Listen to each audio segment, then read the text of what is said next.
Ойлосом бабам кыргыз. Минерге канатым деп атты да саткан эмес. Ташты да саткан эмес. Көчкөндө кымыз сунуп баталган эл акты да саткан эмес. Анткени көчмөн элбиз. Көчкөн элбиз. Өмүрдөн да көчөрүн сезген элбиз.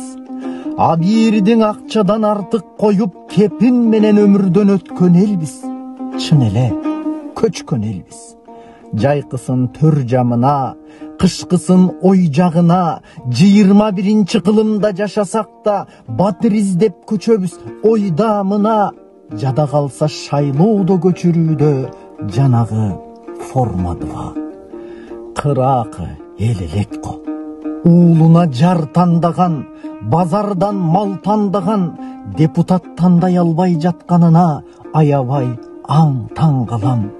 А көрсө мал аласы тышында экен, депутаттын аласы ичинде экен, айырмасы бир гана ушунда экен.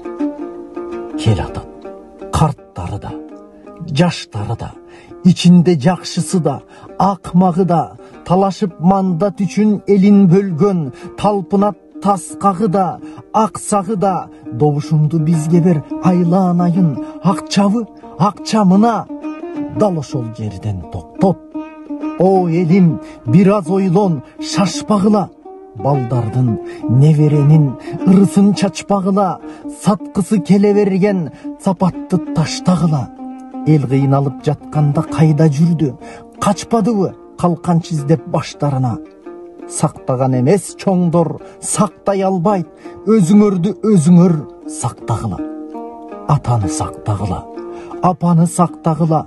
Бакайдай карыялар берип кеткен батаны сактагыла. Уланган улуу элдин учугун сактагыла.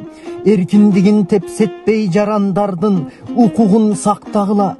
Кутурганга кул кылбай Эрманастын тукумун сактагыла. Эсиргенди эсине келтирүүчү комузду сактагыла. Жет атаңдын жер жаздап сөөгү жаткан конушту сактагыла. Ыдырабай бепбекем ынтымакта болушту сактагыла. Ушулардын бардыгын сакташ үчүн добушту сактагыла. Добушту сатпагыла.